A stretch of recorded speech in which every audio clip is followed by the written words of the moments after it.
So I reviewed Rory Reading Games. This is Caitlin Fernaro narrating. This is a program for children from the grades of kindergarten to second. The games include the practice of reading comprehension, grammar, and sentence structure. Roy Games is a branching tutorial software. Students are able to choose their own level, or teachers are able to access each student's level through these games.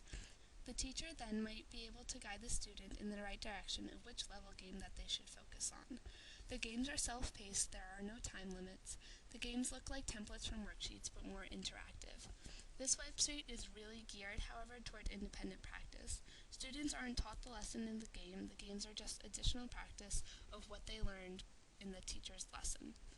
What is really neat about this program is that each game has a lesson plan link, which gives teachers an actual lesson that they can integrate into the curriculum. Instead of independent practice, teachers can use these games to help out with their lessons, which could be used for cooperative learning as well. Students can work together after the teacher's lecture to figure out the answers to the games. Roy Interactive really gives many options for their gamers. Students can read stories online, practice different types of grammar and the alphabet so much down to which letters they want to focus on. In each guided reading section, there are before and after discussion questions provided for the student to print. Students can use this program to better their skills and practice in different ways. Okay, so now I'm going to go to the home page to talk you through this website. When you go to the home page, you're able to click on the different tabs. Students have the option to pick interactive reading games or guided reading stories. All the other tabs are mostly for teacher use, so we won't focus on those today. So in interactive reading games, students have the choice if they want to focus on word level games or sentence level games. So each topic has different games within them, but they all have the same concepts. So for example, alphabetical order has games 1 through 5, and they're all the same level for students, just they have different things that they want to focus on. So say that there's a student who has a weakness in letters from A to G, so that is what they can focus on, and there's all different types of letters that the student is able to choose that they want to focus on for that day. There's no real difficulty advancement in the games, except for when you get to capital letter games, there's a beginners and advanced level, but the beginner 1 through 5 games are all beginners, and for the advanced, there's 1 through 5 advanced, but there's no really other advancement level for the other different games.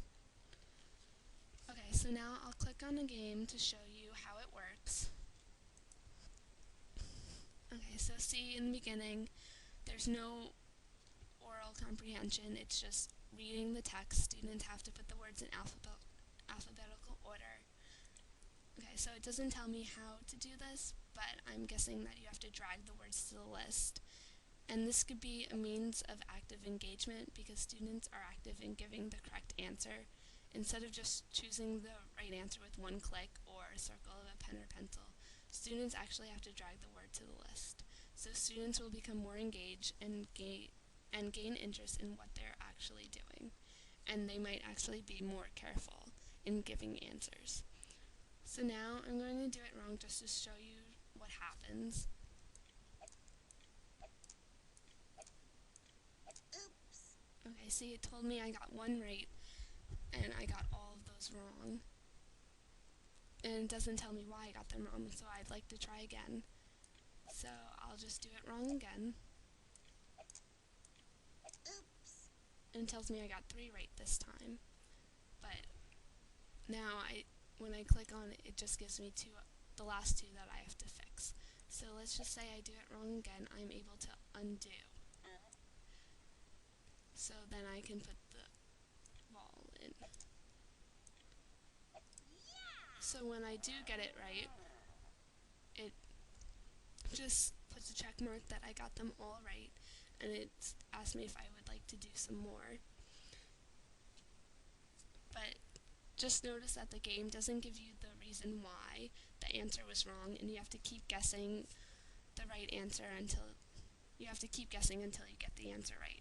There's no reward or advancement for the correct answers, and this could be discouraging and frustrating for students. Also notice that you cannot exit the game at any time without saving your work. To go back to what I said before, teachers are able to integrate the games into lesson plans and instead of having the students plan the games on their own. So I'm just going to click on that and show you what it looks like. So similar to every lesson plan setup, it gives you an overview objective and how to use the reading game in the lesson. I said this is really helpful for teachers to integrate technology into the classroom and think of creative ways to capture the student's interest. This could be used as a means of presentation because the game is helping students visualize and understand what they just learned. Okay, so now I'll show you the guided readings that the Roy Reading Games provides. There are many different stories the students can choose, which is once again a means of expression. So I'll just click on the first one. And notice that there are before and after questions in each guided reading. So let's take a look at the before questions. These questions could be used as means of expression as well because the questions are all asking the student opinion. What do you think the story is about? Would you like to live in the zoo? It really helps students express their own judgment before the story begins.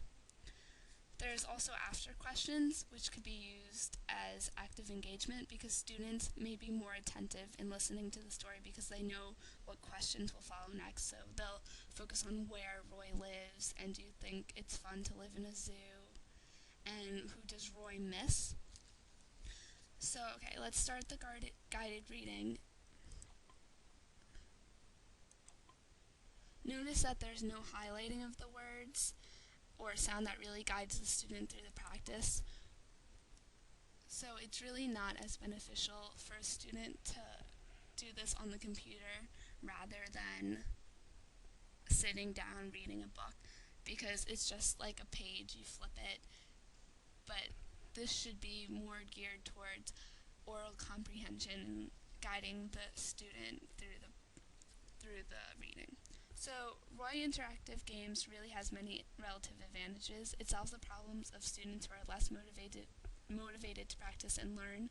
This software enables the students to study in unique ways other than just plain pen and paper. They are able to print out worksheets, or they are able to practice more by playing the game. When the teacher integrates the game into the lesson, the software gains student attention and interests them in learning. It solves the problem for students who are visual learners. They are now able to visualize the underlying concepts of the lesson. This is possible by illustrating spelling, grammar, vowel concepts, and give appropriate examples. Roy Interactive has enhanced visual literacy because they learn to interpret, understand the visual messages being presented. Okay, so I believe that Roy Reading Games is a bad tutorial branching software because it does everything that it shouldn't. It doesn't give the students an overview of the game, and this could produce really negative outcomes because the students who didn't understand the lesson in class will do very poorly in this practice. In the games, there's the same picture for every slide, which could easily lose students' interest and also could decrease interest, is that there is barely any sound in the games. Games are supposed to be fun and filled with sound, but there's not even talking in the guided readings. Students have to read the directions each time, which could be hard for kindergarteners or first graders to understand. There's no feedback or why the answer was wrong. The games only test the student on what they know. There is no learning process involved for those who don't understand what is going on. Since there is no feedback, there is no record keeping. The teacher is not able to see the progress of each student's weakness. Roy Reading Games is only good for students who understand the concept and want to test themselves, or for teachers who want to integrate games into their lessons.